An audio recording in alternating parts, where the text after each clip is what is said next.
चलिए तो स्वागत है आप सभी का हमारे YouTube चैनल पे। चलिए तो आज हम लोग पढ़ने वाले हैं लाइंस एंड एंगल्स के बारे में। तो ये पहला लेक्चर होने वाला है और मैं ऐसा मान के चलूंगा कि आज तक आपने ज्योमेट्री नहीं पढ़ी है, ठीक है। तो एकदम बेसिक से स्टार्ट करते हुए एकदम एडवांस लेवल तक जाना अपन को, ठीक है। चलिए तो स्टार्टिंग जब हम लोग चैप्टर के करेंगे तो हमें पता होना चाहिए पॉइंट। क्या पॉइंट? बिंदु, हिंदी में कहते हैं इसको बिंदु। तो पॉइंट क्या होता है? तो कोई भी एक फाइन डॉट, कोई भी फाइन डॉट, अगर मैंने ये यहाँ पे ऐसे लिख दिया तो ये क्या है? पॉइंट है। क्या है? पॉइंट। अब पॉइंट की जो है कभी कोई विड्थ नहीं होगी, कोई विड्थ नहीं होगी, ना इसका कोई लेंथ होगा, ना ही इसकी कोई थिकनेस होगी, ठीक है। तो कई बार कंपटीशन में डायरेक्टली क्वेश्चन पूछ लेता है कि भैया जो पॉइंट है उसके पास क्या होता है। ऑप्शन आ जाएंगे, 4 ऑप्शन होते हैं जैसा कि आपको पता है। बोल देगा लेंथ, विड्थ, थिकनेस और नन ऑफ दीज। तो इसका आंसर क्या होने वाला है? None of these. तो जो हमारा पॉइंट है उसके पास कुछ भी नहीं होता है। तो इसको मैंने अगर ये कर दिया तो ये एक पॉइंट हो गया, ये एक दूसरा पॉइंट हो गया, ये एक तीसरा पॉइंट हो गया, समझ गए। और हमेशा जब भी पॉइंट लिखे तो यूज कैपिटल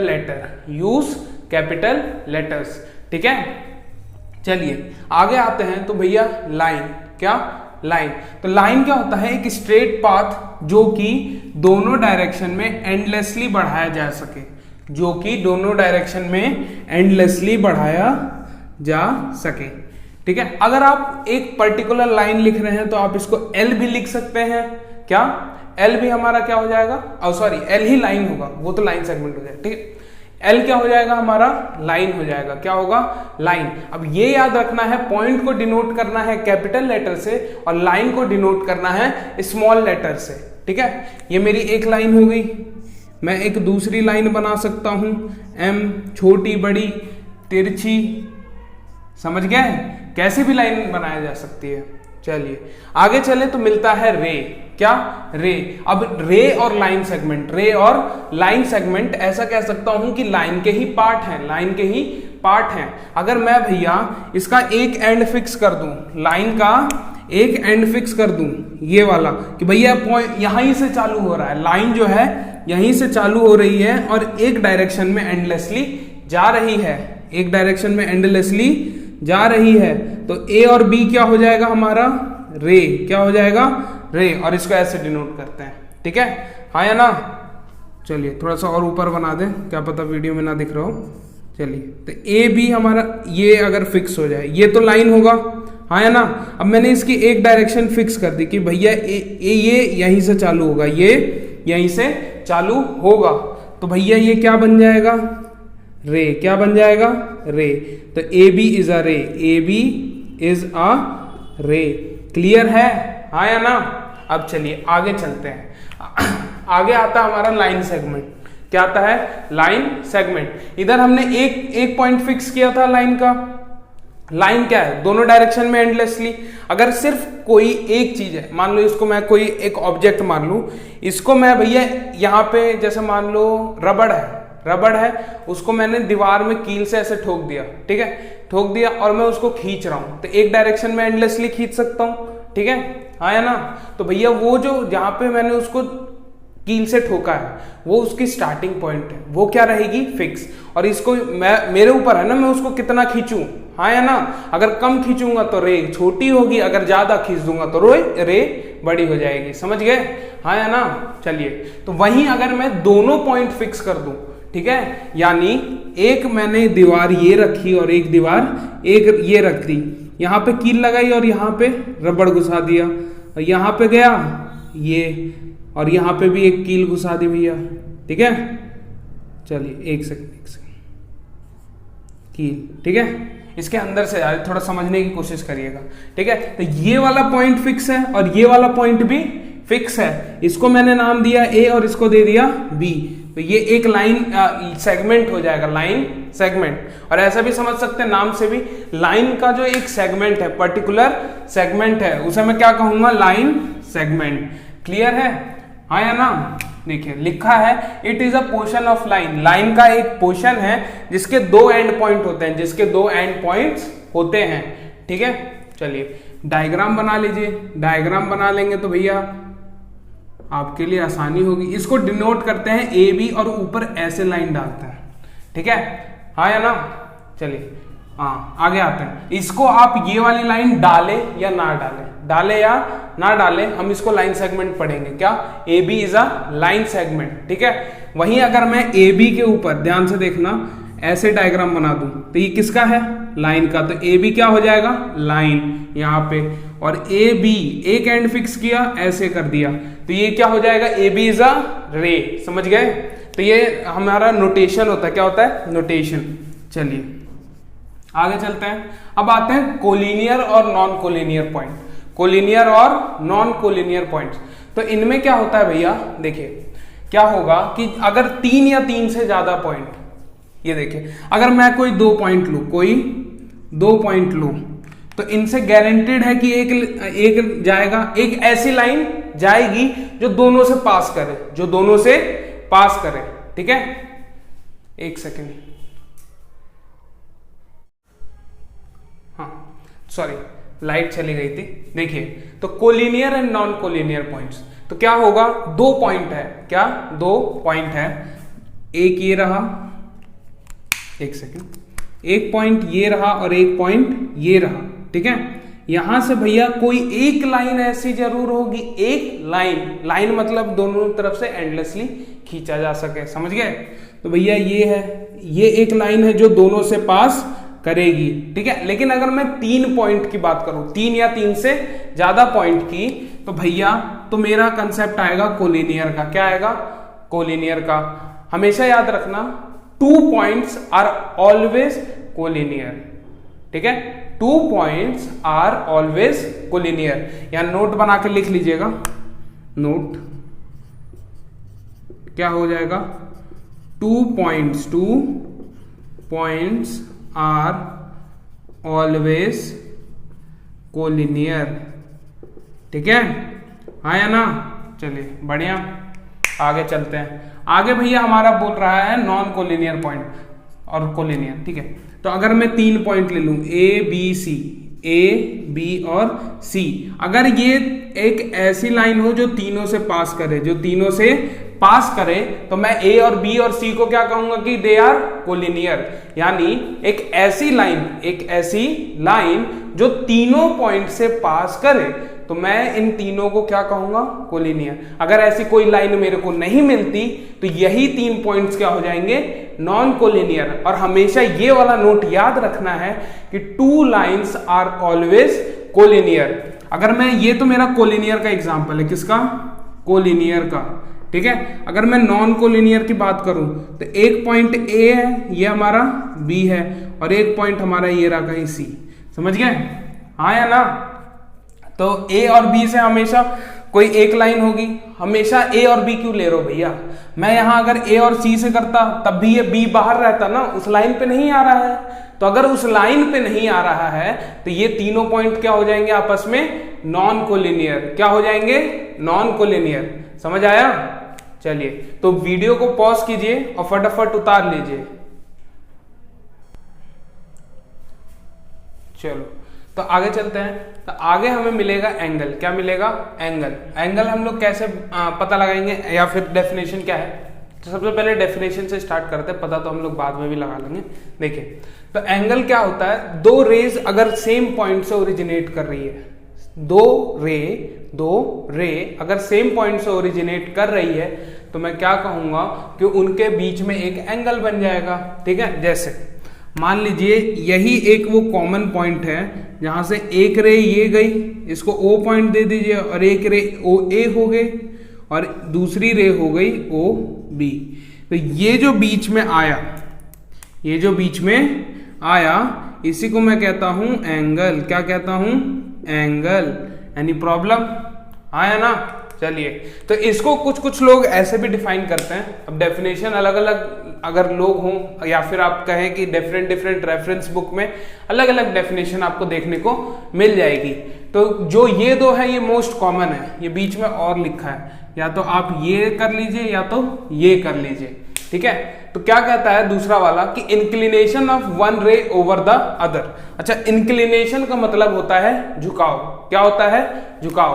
तो जैसे मान लीजिए भैया कि ये एक रे है, ठीक है, और एक ये दूसरी रे है, ठीक है। तो ये इस पे कितनी झुकी हुई है, कितनी झुकी हुई है, वो हमें क्या दे देगा? क्या देगा? एंगल। क्या देगा? एंगल। क्लियर है? हाँ या ना? चलो, अगर क्लियर है तो भैया बहुत बढ़िया, आगे चलते हैं। तो अब एंगल के भी टाइप्स हैं, एंगल के भी टाइप्स हैं। पहला टाइप क्या है? Acute angle. क्या है? Acute angle. अब देखिए एक्यूट एंगल क्या होगा भैया? अगर वो जो एंगल मैंने फॉर्म किया वो लेस देन 90 डिग्री हो, लेस देन 90 डिग्री, ठीक है। आप सभी लोगों ने डी तो देखा ही होगा, हाँ या ना? कुछ इसी तरह का दिखता है डी आपका,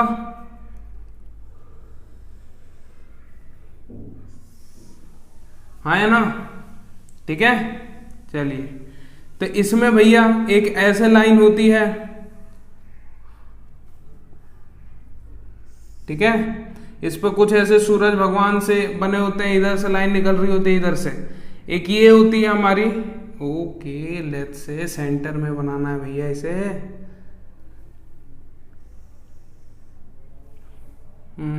समझ जाइएगा थोड़ा सा, ठीक है। चलिए, अब एकदम परफेक्ट तो बन नहीं सकता है, डी है, ठीक है। अब यहां पे लिखा रहता है आपका 0 डिग्री। क्या लिखा रहता है? यहाँ पे 0 डिग्री। यहाँ पे क्या लिखा रहता है? 90 डिग्री। और यहाँ पे क्या लिखा रहता है? 180 डिग्री, ठीक है। तो ऐसे एंगल जो 0 से बड़े हों पर 90 से छोटे, 0 से बड़े पर 90 से छोटे, उन्हें मैं क्या कहूंगा? Acute angle. तो those angle which are less than 90 degree, less than 90 degree. अब 90 डिग्री से कम बोले तो भैया कितना हो सकता है? 10 डिग्री, 5 डिग्री, ठीक है, हाँ या ना? 90 से कम, तो वो क्या हो जाएगा? Acute angle. और एक्यूट एंगल पहचानेंगे कैसे? उसका शेप हमेशा कुछ इस तरफ आएगा, ठीक है, ठीक है। ये वाली रे इस वाली पे आने की कोशिश करेगी, ये इसके पास आने की कोशिश कर रही होगी, ठीक है, हाँ या ना? चलो, ये हमारा क्या हो जाएगा? Acute angle. आगे चलते हैं, एक सेकंड रुकिए, फ्लैश ऑफ कर दें।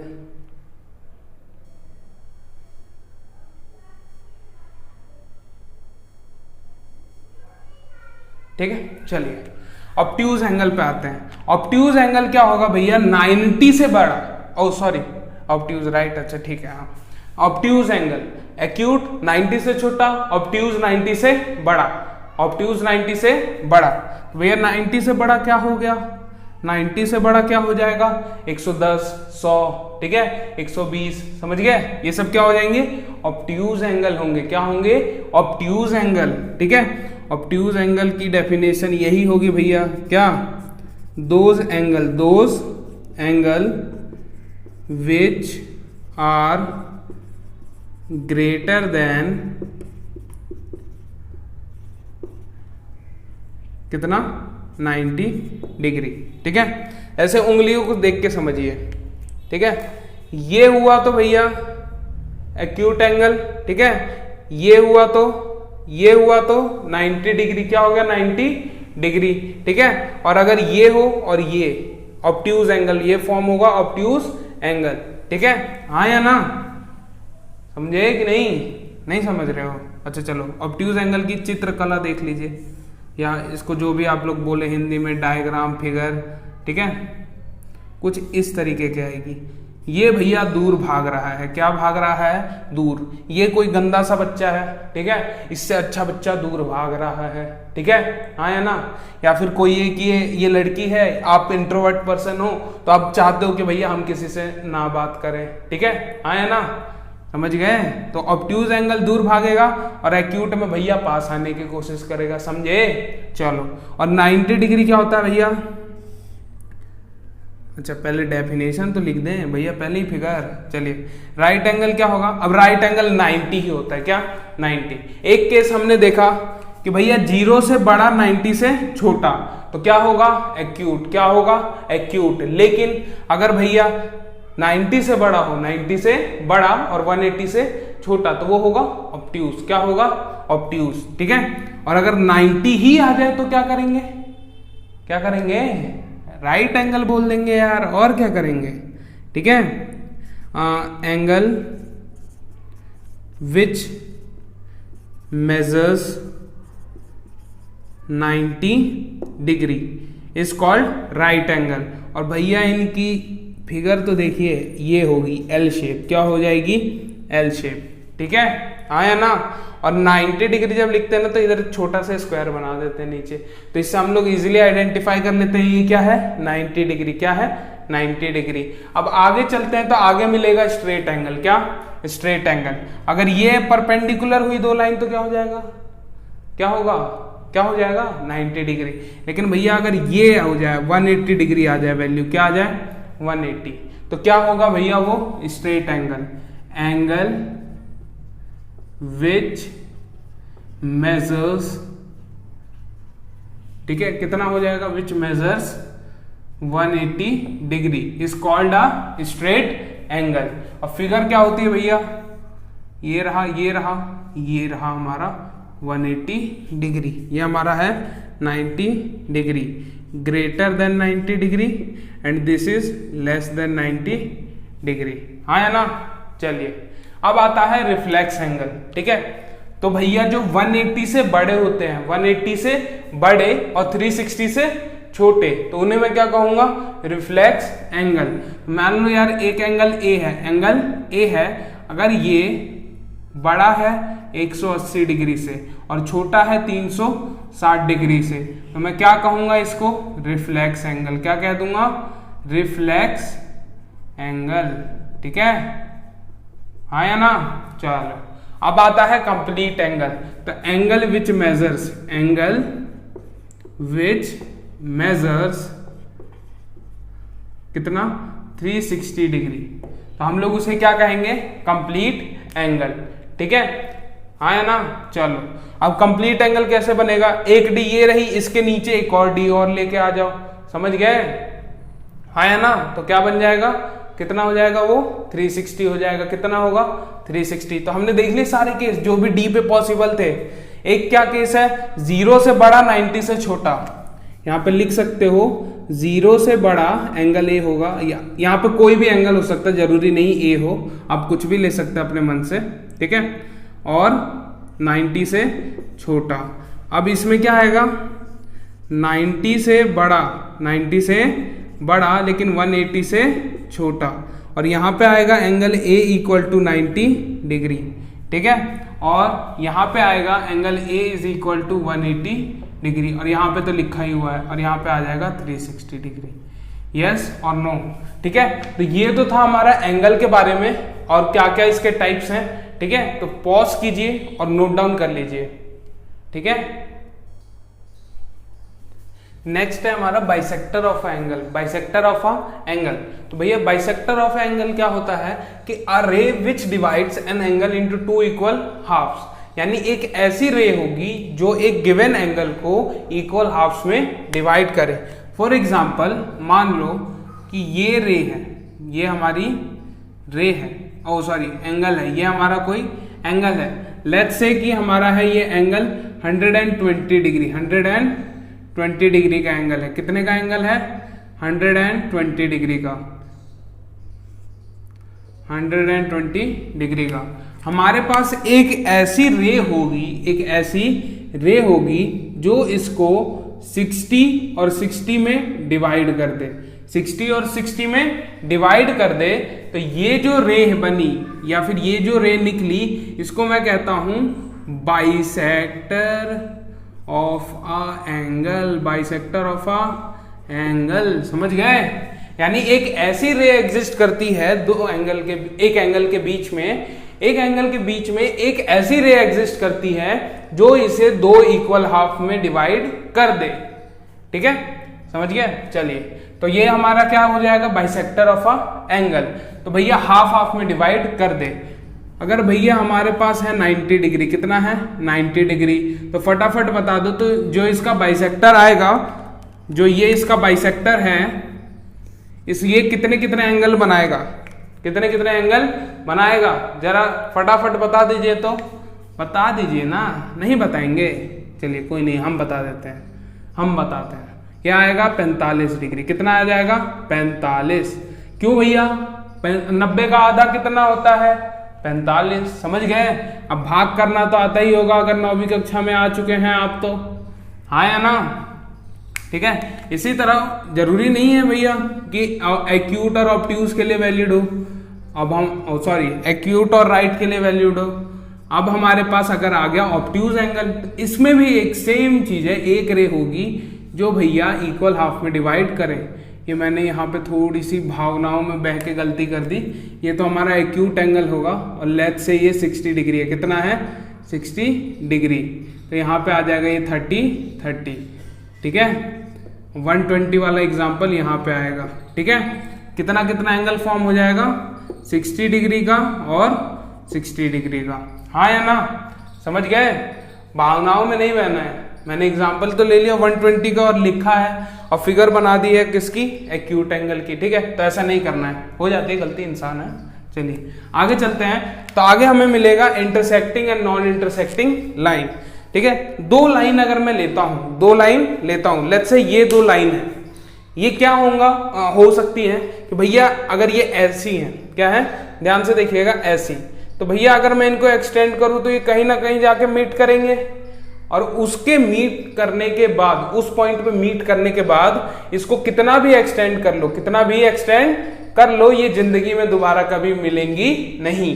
तो भैया फिगर से समझ लीजिए, देखिए एक लाइन ये रही और एक लाइन ये रही। ठीक है, हाँ है ना?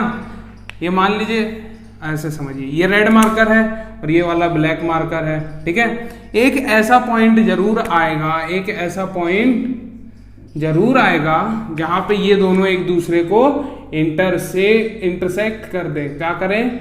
इंटरसेक्ट। और इंटरसेक्ट और बाइसेक्ट में बहुत बड़ा डिफरेंस है। इंटरसेक्ट मतलब किसी पॉइंट पे काट रहा है और बाइसेक्ट मतलब इक्वल हाफ्स में कर रहा है डिवाइड। समझ गए? हाँ या ना? चलो ठीक है। अब ये तो आ गया हमारा, चलिए ये आ गया। तो ये हमारा कोई एक पॉइंट होगा जहां पे ये मीट करेंगी, कौन सी? Non intersecting line, intersecting line जहां पे ये मीट करेंगी। और एक बार मीट करने के बाद जिंदगी में इनको कितना भी एक्सटेंड कर दो, कितना भी एक्सटेंड कर दो, ये दोबारा कभी भी नहीं मिलेंगी। ठीक है, हाँ या ना? वहीं पे आते हैं हमारे नॉन इंटरसेक्टिंग लाइन। कौन सी? Non intersecting lines. तो भैया नॉन इंटरसेक्टिंग लाइन को हम लोग पैरेलल लाइंस भी कहते हैं। क्या कहते हैं? Parallel lines. टू लाइंस ये हैं नॉन इंटरसेक्टिंग। क्या है? Non intersecting. यानी इसको एंडलेसली जितना बढ़ा लो, जितना बढ़ा लो, ये कभी भी एक दूसरे से नहीं मिलेंगी, कभी भी एक दूसरे से नहीं मिलेंगी। ठीक है। मान लो यार ये क्या है? धोखा खाए हुए इंसान। क्या है? धोखा खाए हुए इंसान। भैया ये अब किसी और पे दोबारा भरोसा नहीं करने वाले हैं, अलग अलग रास्ते हैं इनके। समझ गए? हाँ या ना? चलिए तो अब आगे क्या करें? हाँ चलिए आगे आता है नोट्स। आगे आता है हमारा नोट्स। नोट्स में क्या कहेगा कि नॉन इंटरसेक्टिंग लाइन जो होगी वो हमेशा पैरेलल होगी। मैंने पहले ही बोला कि इनको क्या कहते हैं? पैरेलल लाइंस भी कहते हैं। ठीक है, हाँ या ना? इसको अगर मैं L दे दूं और इसको मैं M नाम दे दूं, मैं कहूंगा L is parallel to M। या फिर ऐसे भी इसका उल्टा भी कह सकते हैं। अगर आपको दिया है L is parallel to M, तो आप ये भी कह सकते हो L and M are two non intersecting lines. ठीक है, हाँ या ना? अब देखिए इनके बीच का जो ये परपेंडिकुलर डिस्टेंस है ये, ठीक है, यहां पे ले लीजिए, चाहे आप कहीं पे भी ले लीजिए। ठीक है, ये कितना रहेगा? सेम रहेगा। कितना रहेगा? सेम। लेट्स से अगर ये D है, कितना है? D, तो ये भी D और ये भी D। समझ गए? अगर ये 10 है तो ये भी 10 और ये भी 10। समझ गए? हाँ या ना? तो the perpendicular distance between two non intersecting lines are always equal. ठीक है, चलिए तो इसी के साथ ये हमारा पहला लेक्चर यहीं तक रख रहे हैं हम लोग। ठीक है। नेक्स्ट लेक्चर में हम लोग सबसे पहले प्रूफ करेंगे वर्टिकली अपोजिट एंगल्स जो होते हैं वो इक्वल होते हैं। अब आ गए हैं आप 9वीं कक्षा में, ठीक है। तो हमने जो जो चीजें पढ़ी हैं, पहले वर्टिकली अपोजिट एंगल के बारे में समझेंगे, उसके बाद प्रूफ करेंगे कि वो इक्वल होते हैं, क्योंकि हमने ये तो पढ़ ही रखा है कि वो इक्वल होते हैं, समझ गए। अब 9वीं कक्षा में आए हो तो सेम चीज थोड़ी पढ़ोगे, अब प्रूफ करोगे, ठीक है। चलिए, तो तब तक के लिए पढ़ते रहिए और मैथ्स प्रैक्टिस करते रहिए और फोड़ते रहिए क्वेश्चंस को।